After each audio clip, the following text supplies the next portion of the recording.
Hello, hello. Welcome to our audio learning channel. It's really just kind of a learning channel where we explore the word and dig into it and look at some learning tools. And you are welcome to ask questions. And I love it that you guys love the intro. I do too. That is one of my favorite songs. When I was a worship leader back in the 90s, that was something that I liked to play as everybody was coming in and, you know, getting ready for our services and stuff. I love that song. Ron Canoli is who that is. And it's a very old song. Like I said, I was playing it back in the 90s. All right. So welcome everybody.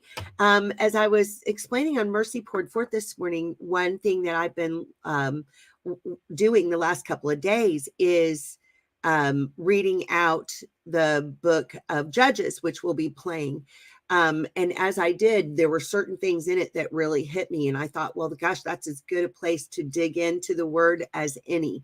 So let me go ahead and just add this to the screen. And I didn't do anything fancy. I didn't have time to do anything fancy for this one. So Gideon and the Midianite oppression. So I'm still in this story from Gideon, because this is what really hit me. It says, and the children of Yahshar'el did evil in the sight of Yahuah, and Yahuah delivered them into the hand of Midian for 7 years. So what we see from this verse right here is Midian was an evil people that was Yah's correction rod. Right? I mean, he used them as a rod of correction for his people, just like a good parent would use, you know, a switch or something to try to get their children back into line, right? So he used this for his purposes. So when I looked at this word Midian, okay, I started in the Strongs, of course, and I'm going to see, I mean, you guys, I'm going to go the long way around this so that I'm really, truly explaining things on exactly how I do things. And I'm just going to do this while we're in the first few beginning lessons. And then once I know that you guys know these steps, then I will probably skip this part, but so I'm starting slow. So I'm sorry. I hope I don't bore any of you that already know all of this. So let me get this up into the right place here. Okay, so sharing my screen, let me go over to Judges 6 right here, and then I'm going to turn on, see, I've got it on my Sefer now because I like to study with that and read. I downloaded this New Living Testament, which is what I tend to read from because it's very poetic and very easy to understand when I'm doing readings. But I like lots of different translations and different things to look at when I'm looking at things. I take as many things as I can. This one to me is important, this Hebrew Old Testament with the words, because you can literally go through and find, and sometimes I find different things than what I find in the Strongs. But for right now, I'm just going to the Strongs. And so when I'm looking for things, I'm following this along. They did evil and he put them into the hand of Midian. So then I see this here. I keep this pretty much on the Brown Driver Briggs when I'm looking for Hebrew definitions. When I am looking in the Greek, I go to the Thayers. Okay, to me, these give the two best for definitions. So I can see that Midian is the Strong's number H4080 in the Strong's, and then I can see how to spell it. I can see what it says to me as far as what the basic meaning of this word is. Like if they had to put it into one word, this is what they did. And they said, we would call it strife. Okay. So bringing back up my document where I put this in, this is what I've got. Brown Driver Briggs, strife. This was the son, also the name of the son. This is where these people come from. Okay. So we get to see what is their family lineage. So it is a son of Abraham. So it's like stepbrother, right? Stepbrother there, son of Abraham by Keturah. The tribe of Midianites or Arabians, the territory of the tribe descended from Midian, located principally in the desert north of the Arabian Peninsula land to which Moshe went when he fled from Pharaoh. Now, personally, and I didn't drag them out, but maybe another time I will, I like to have lots of good Bible map books and books where I can find this in case I don't have the internet. And that's happened to me a few days lately to where my internet just gets cut off. I mean, it was off for several hours yesterday. It was off last Thursday, which is why Nurse Lee and I could not bring our show, which we will be bringing today, Yah willing. All right. So anyway, I like having the books because I can continue to study whether I have internet or not. So right here, we've got this H4080, and I'm looking, it didn't give me a root. It didn't necessarily identify a primitive root. So that leaves me going, okay, I'm going to have to dig and look at what the root might be. So I'm looking at a couple of different things. I see this word Midian, right? When I take away the yod, which can sometimes be a vowel, especially if you're looking in the pictograph and you've gotten rid of all the Masoretic vowel pointings. Well, and why do I like that? The pictograph, Yah tells us that he's going to return a pure language. Now, there's a story. Let me remove this for a minute so you guys can see me. And I didn't bring this up, but this is a really important point.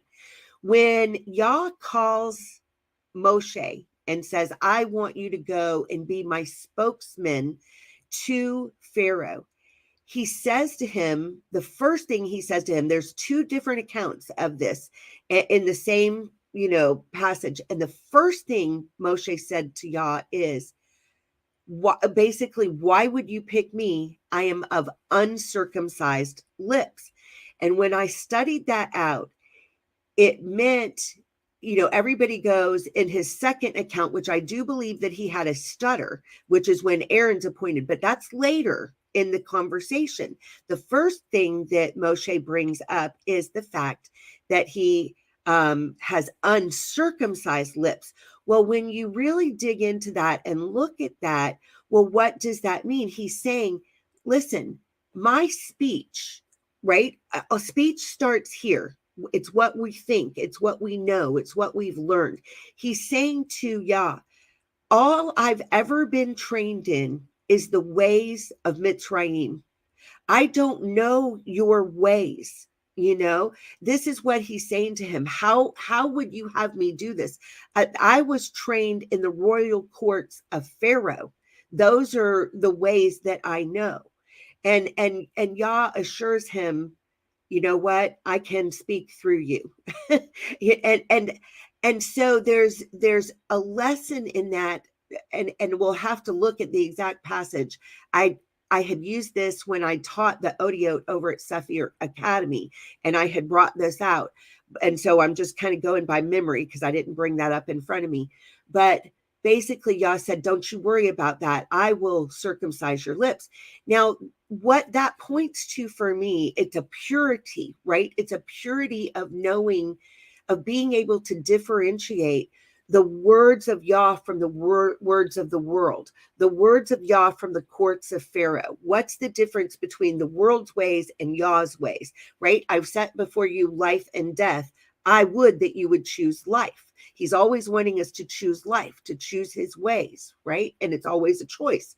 So what he's promised to us, and this is the crux of everything to me, when you read the book of Zephaniah, this is so interesting. In Zephaniah 3, verse 8, when it shows that every letter of the Hebrew alphabet is used within it, and it is all a very end-time cataclysmic type of verse, right? Let me just see if I can bring that up for one moment here. Okay, let me go over to it. I'll share my screen again, and we'll go over to it just so I can show you what I'm talking about. In Zephaniah, because I think this is critical for understanding what we're doing, right? So in Zephaniah 3:8, right, it's saying, therefore wait ye upon me, saith Yahuah.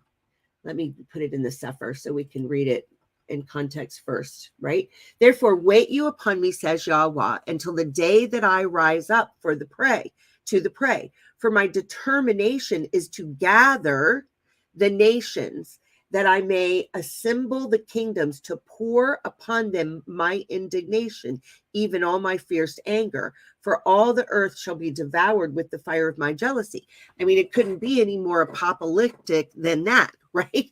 I mean, it's really showing us there. Now, if I go over to here, this Hebrew Old Testament, and we look at Zephaniah, let me highlight it first over here. When you click on a verse, it'll highlight it. So then when you switch to a different version of the scriptures, it'll keep it right there for you. So here we've got it. And you can see here's all the Hebrew characters, right? Well, when you look, and I promise you it's there, when you make a count, you'll find all 22 letters within that verse. And I believe that you will also find all 5 Sophite letters in the modern Masoretic text, right? So I find that very interesting that every single letter is used. And then it's followed up with this verse. For then, right, after all this has happened, then I will turn to the people, his the ones who, the remnant that, and all the people that are going to be walking in his ways. I will turn to the people a pure language, right? That they may call upon the name of Yahuah to serve him with one consent. Now, when we look at, I'll remove that again. When we look at how language has, they say, progressed, and I'm only using that word as in it has progressed in time, but it has devolved in structure. right? It's not evolving, it's devolving. It's becoming more and more corrupted, which is why he's going to restore it to purity. Okay, so I believe with all my heart, and I believe that you can see this when you study it out for the history that we know, right? When you study it, you can see that he sang this entire everything into existence. And we see in Job, the morning stars were watching it happen. All right. So the universe was already in existence. Okay. And then he's creating the earth, and the morning stars are watching. And then man comes on the scene. See, we are very self egocentric in our thinking patterns. We truly believe that everything revolves around us in general, right? But it's really not that way. There was a lot going on before we were ever on the scene, right? And we, you can see the rebellion of what we call Hasatan, which would mean the Satan. It's a title, not a name, right? Which we also interpret as the adversary. But I'm sure that he has a name. And when we look at Enoch, maybe it was Simhamjaza that was the original rebellious one. But there were specific rebellions that we see that took place all right in Genesis, right? We see the first one where, there is a pride, right, that had taken place, in this one entity that wanted to be the leader of all the others. He wanted to be the chief one. He wanted to literally kick Yah off his throne and usurp him, right? And so we see that rebellion. Okay, that rebellious nature, you can find it in Ezekiel 28 and Isaiah 14. And everybody thinks that at that point, he took a third of the angels with him. But, it's not ever mentioned in the Old Testament that happened. It is mentioned in Revelation, and it's mentioned in context to when Yahusha crushes his head, right? By stripping him of authority. That is when it's mentioned that a third went with him. So there was other rebellions going on. Okay. The next one was the mating with women. Okay. Now we know that 200 were involved in that. And we know that from the book of Enoch, right? So we see the rebellion of 200. Okay. Now we also know that after that, they were sentenced to Tartaros. Okay, held until Judgment Day, and we're not there yet. Yet the effects of what they started was all in order with the giants, and their offspring, and the different things that we've had to experience from there. And then a third rebellion, which will be coming up in the Torah portion that we'll be talking about tomorrow night. Robert and I and James and Lee during our fellowship time will be talking about this is the rebellion of Nimrod's tower, right? And so then there was a third rebellion, which is when he confused the languages. Okay. He said, I'm not going to have you all speaking the same language, because what does language do in a society? It brings people together. When you all speak the same language and share the same culture, it makes you a solidified unit. That's why when someone is trying to overtake you, and you can see this very prevalent in our society today, in the leftist agenda. Well, hate speech, right? You can't say things that don't agree with what we say. You have to follow what we're saying, our pronouns for different things. And my goodness, they have made up so much garbage. It's just ridiculous, but that's what happens in a culture when an enemy's trying to invade and take over. They change the culture. They change the fabric of things. Okay, this is why language is so important. All right, I went off on a bunny trail. I hope you guys don't mind. That wasn't in my notes or in my plans. Sometimes I never know where I'm going to go with that. Okay, let me bring back up my document. Hi, Tammy. Oh, good to see you here with us today. So glad you guys are here. Hi, Nina. I didn't get to say hello to you, or hallelujah, homesteaders. So glad you guys are here. And like I said, don't be afraid. When I kind of get through the end of this, if you have something that is a specific question, put it in all caps. And I will do my best to answer it. If I don't know, I'll tell you. I don't know. I am pretty much self-taught in the things that I do. It's not that I've gone to Odio school or Hebrew school or any of that. I love good teachers. I read a lot. I love to study. I used to be a researcher. One thing I was a private investigator at one point in my life. And what I was really good at was the research part, even for other investigators. And then I went on with that further.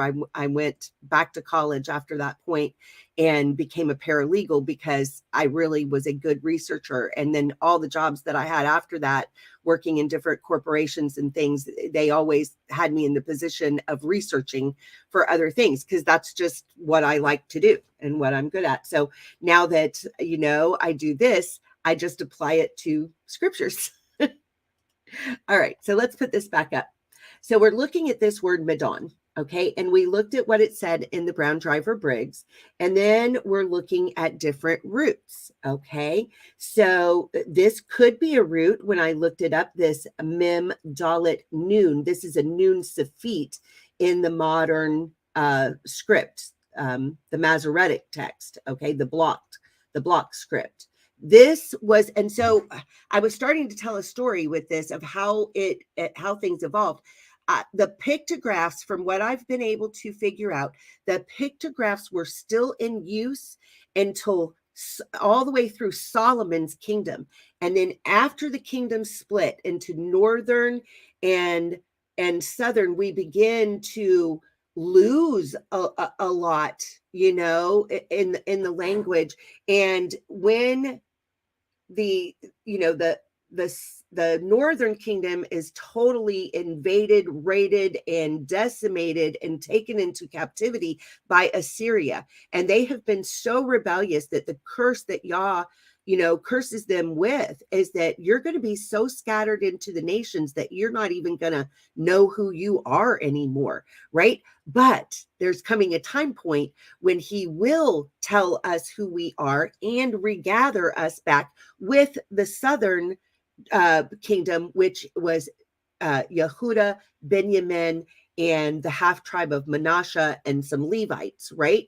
So he is going to bring everybody back together. But what happened then too is then that southern kingdom was taken into captivity by Babylon, and there the language changed from, it had migrated really from the pictograph to the paleo to this modern block script, which is what we're looking at right here on the screen. So that was how, the progression of it happened. But I'm looking for the return of the pure language, and why I am and why that's so on my heart, because when I look at it, right, it is my contention that religion tries to make things very difficult for common people to understand, because it sets them up to be venerated. It sets them up as the authority. It sets them up as everybody needs to listen to us.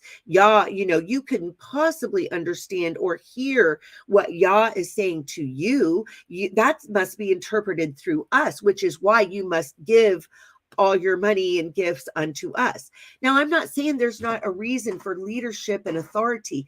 What I'm saying is I see corruption within the religious system that is designed to keep people oppressed and make them feel like they have to go through either a priest or a rabbi in order to hear from Yah themselves, to hear from Yah. And this is not true. Yahusha says, my sheep hear my voice, right? He is the only priest or rabbi that we need, right, to hear from him. It's not that we don't learn things from everybody else, but what we see in corrupt religious leadership is a thumb of oppression that sets them up as a higher level than everybody else. And that simply is not true, because Yah said, if you want to be great in the kingdom, you better be the servant of all. That's what we see as true leadership, is when you're willing to serve and love and care for and take the lowest position, right? That's real leadership. Okay. Another one of my pet peeves that I went off on. All right. So let's look it down. I wanted to look at where we're seeing this word, this strife, right? So we see it used in two places. I saw it in Proverbs 6:19. How did I find that? Let me show you something else. So I went right here.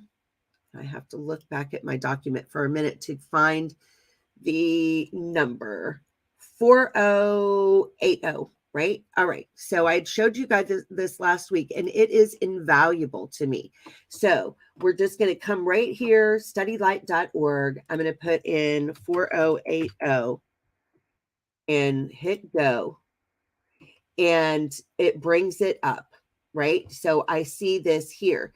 And then when I'm trying to follow a route, I found it with 4079 as a possible route. So I went to that one. And then I just saw these verses here. Okay. And so you can see these verses on contention that I saw. I tried taking it then, I believe, to another route. Let me get back up my document. It's sometimes hard to remember even what all I did, but this is the tools that I used. So I ended up finding it here very specifically: a false witness that speaks lies, and he that sows discord among brethren. Okay, so it's that sowing strife. It's strife. Discord would be the same word of this Midian. Okay, and then also in Proverbs 10:12, hatred stirs up strife, but love covers all sin. So I also looked at, if I wanted to look at another possible route, is this mem that we saw, is this just a prefix rather than it being this root word? Could it be this root word? Because nothing was very specific in just the Strongs. So then I was looking up this din, right? Dalet, Yod, Nun. All right. So when I looked that up, I found that as Strong's H1777. But here's what's interesting on this. When you use that site I was showing you, and when you use a book like this, let me remove my document for a minute so you guys can see what I'm showing you. This is a really, really valuable book. I think I got it off of Amazon for right around the $25 mark when I bought it. So this is called The Englishman's Hebrew Concordance of the Old Testament, coded with Strong's Concordance numbers. Now, I mean, this is a lot of times why I start with the King James Version and look for things that way, not because I prefer the way that they have it laid out, but because it's been coded with the Strong's numbers. And so we can find the different things in here. So when I went to this book, okay, and I looked it up, the way that it's done, you can kind of see in here, hopefully. You look up the Hebrew word, and it also then corresponds to the Strong numbers. Well, what this tells me is that there are a lot more words that are spelled this way and that are related that I can kind of look into. Okay, so it's connecting things for me. It's giving me every place where this word is used. So this is where I believe I found this one. Let me just put my eyes on it. Yeah, it's the Midian, the 4079, right? And this is where you see the strife and contentions that I was bringing up there. So then when I saw it, I also then went into the part that starts with a dalet. So it's all arranged. It's in alphabet order, right? The alphabet, it follows the 22 letters. And so it's a really good way to sharpen your Hebrew skills, because you can get this and you can begin to go through the Hebrew yourself and you can see all the connections. Okay, that it's fascinating to me. And Nina, you are so welcome. You know, Nina really kind of inspired me to do what I'm doing, because she sent me a lovely message that was asking for different tools. And, you know, that's, I think, one of the things that always has frustrated me as a student is there's so many teachers that get on and they have all this great information, but they're not teaching people to fish for themselves. And I really believe in that principle. You know, I can give you a fish and maybe you've got something to eat for one day, but if I teach you how to fish, you're going to eat forever, right? And that's really, I've always believed that the best teachers, their students end up able to surpass them, because hopefully what it's taken me 20, 30 years to learn how to do, I can just give you guys the cliff notes and you can avoid all the struggle, and you can kind of start where I'm at, and we're going to continue this journey together, and we'll all be pulling out really cool stuff from the scriptures. That's, to me, a better use of my time. And that's my heart, is to share with you guys. And that's why it's okay if you guys, you know, have questions or whatever. All right, let me get back on here. So the correlars is what I believe. If I wanted to give the Midianites a definition, I would call them the correlars. All right. Here's all the different Strong's numbers that I found where this was just spelled the exact same way. This din, right? Spelled the exact same way. Now, one of the things, you know, and so this is just a basic what I got out of each number. On when I looked up H1777, I saw striving, judging, to execute judgment, to contend, to be at strife, to quarrel, right? 1778 just said out. 1779, judgment, strife, to cause, plea, right? 1780, judgment. 1781, judge. 1782, judges. Okay, din, judges. This is, to me, what's so valuable about doing it this way, because if I just use eSword, it's only going to give me the one number. And this, it's going to limit me in understanding, right? Whereas if I use these other tools and I put them together, I'm going to get a much fuller picture of the word and all the places that it's used. Okay, so that's why I do it this way. Now, on that site that I was telling you about with the studylight.org, this is where I found this stuff. Now, this is all put in public information. This is why they have it. So they really go into the word here, right? They're putting it as a D and an N, which that's what it would translate to in English. We've got, because we have a dalet and a noon. Okay, so the equivalent to that in English, see, every Hebrew letter, Hebrew has 22 letters, right? The Greek has 25, I believe. And then when you get to the English, I believe we have 27, but they all correspond. Okay, so we can go back and forth from Greek to Hebrew to English very easily when you understand what corresponds to what. And I have a whole chart on that. I will try to, I'll try to get something up so that you guys will have the chart and it will make more sense. Okay, I'll work on that. That's something I'll write myself a note right now to work on that. The Hebrew to Greek. to English. Okay, so look for that in the future. All right, so I did put it here in our odiote. Odiote, the reason we word an oat is a letter, okay? It's a sign, right? We know it. It's Aleph, Vav, Tav, right? We see that. It's a sign. It says that Shabbat is an oat, okay? Every letter, it also means letter. Each oat is a letter. Every letter, when you look at it in the pictograph, you realize it's a sign, okay?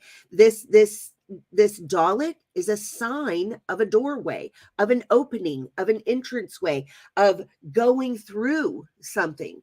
This yod right here in the middle is a sign that means the right arm, the right hand, the works, that are being done.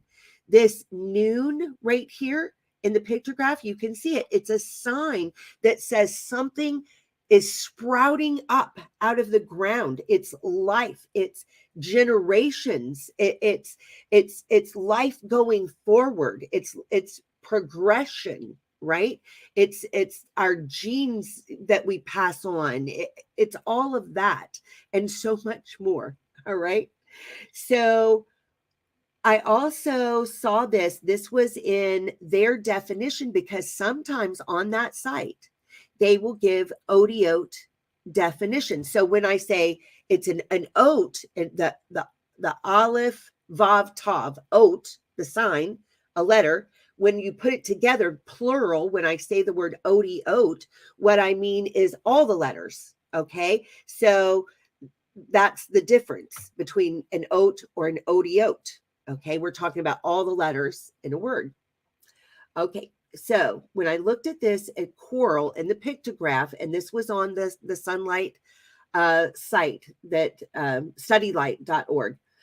I always confuse that. I used Sunlight curriculum when I homeschooled my daughter, eons ago. And so that phrase is stuck in my brain. So sometimes if I'm saying sunlight, I don't mean sunlight. I mean studylight.org, which is where I got this from. So sorry about that. My brain just gets stuck with that stuff. So really the picture is coral, right? The definition is coral. So the pictograph is a dalet, right? And so dalet is a picture of a door. The noon is a picture of a seed representing the idea of life. When you combine these pictures, they mean like a door of life, right? So the ancient Hebrew concept of a judge is one who restores life. A judge restores life, okay? The goal of one that rules or judges is to bring a pleasant and righteous life to the people. This can also mean a deliverer as one who restores life to his people, okay? So how does this relate to Midian? Well, what was Yah's purpose, right? What was he trying to do? Yah was using Midian as a correction rod, like a judge. He was passing judgment through Midian to get his people to cry out for deliverance, repent, and come back into his ways. That's exactly what was happening. And so when we take it into the word, we can see what was Yah's purpose in this and allowing this type of oppression. Okay. I hope you guys are seeing it. I find it fascinating. So then, of course, on that site too, and there's a book that does this. I haven't bought the book yet. I'm saving my pennies for it, and hopefully I'll be able to buy it soon. I've forgotten the name of it at this moment. It's on a list of mine somewhere, but there's a book that also does this, a hard copy. But for right now, we can do it on the studylight.org's site, and it will give you Greek equivalent words, right, that are meaning the same thing. So when I looked it up, the Greek equivalent word here was G. See, we've got it starting with a G for the Greek. 5016 is the Strong's number, and it's tarache. And it means a disturbance, a commotion, a tumult, or a sedition. So where do we see this used in the New Testament scriptures, the Basora, right? The good news scriptures, the gospel. We see it used in Mark. Yahusha is speaking here, and he's telling the people what's going to happen at the end of days. He says, for nation shall rise against nation and kingdom against kingdom, and there shall be, and this word nation against nation, it's genome against genome. It's generation against generation. It's not just the nations, it's the people. It's, mother against daughter, right? This is when you dig into the word, that's what we see. And I just know that from memory. But for nation shall rise against nation and kingdom against kingdom, and there shall be earthquakes in diverse places, and there shall be famines and troubles. Tarache, right? Disturbance. There shall be a disturbance, commotion. It'll be tumultuous. There'll be seditious people. These are the beginnings of sorrows. This is what he says when you see this kind of thing happening on the earth. Also, we found the same word, this tarache, the equivalent, okay, to in John 5:4. For an angel went down at a certain season into the pool and troubled the water. Whosoever then first, after the troubling of the water, stepped in was made whole of whatsoever disease he had. So that was very interesting to me. All right. Well, I think, let me get this over here and remove this. That was really what I had to share with you guys today. If there's anything, I'll give it a second. I really appreciate all your comments. Thank you, Asia, so much for your encouragement. I appreciate the encouragement more than you know. And I'm just so glad all of you came to join me today. Like I said, too, if y'all have any questions that you want to see maybe covered on here, let me go ahead and put this up. This is my email. It is heartofthetribe@protonmail.com.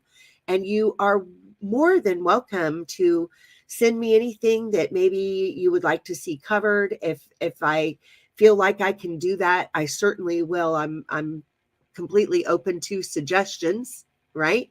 So I guess that is it for today. I hope you guys will come back and join Nurse Lee and I. We're covering the book of Asher today at 1:00. And then Lee and James also have their show. I believe it begins at 5 p.m. because they had changed the time. So I believe it starts at 5 p.m. I'm not totally sure on that. Maybe James or Lee can comment so that we know for sure. But I'm looking forward to that as well. They always bring some just amazing content. If y'all missed their show, the last one that they did on where they were really exposing a lot of the roots of the Halloween and different things, boy, it was really, really jam-packed. There was stuff that I did not know that they brought forward, and I learned a lot of new information. So I appreciate their hard work on everything that they do here at Heart of the Tribes. And I hope you guys will just join us for those. And at some point, we'll be also then airing this series on Judges. And I was amazed. I found a new resource that it wasn't new. I actually had it, but I didn't realize I had it. And y'all kind of reminded me that I had it. And I was able to do a more thorough introduction to the book and I learned a lot of amazing insights from it. So I hope you guys enjoy that too. Oh, thank you, Asia. I really appreciate that. Absolutely appreciate it. Love you guys' encouragement and support. All righty. Well, I think that is it for today. We'll play that awesome song again. And for now, shalom. Oh, yeah.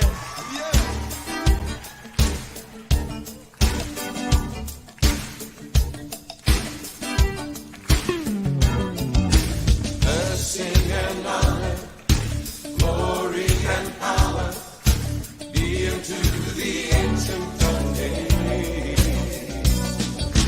From every nation, all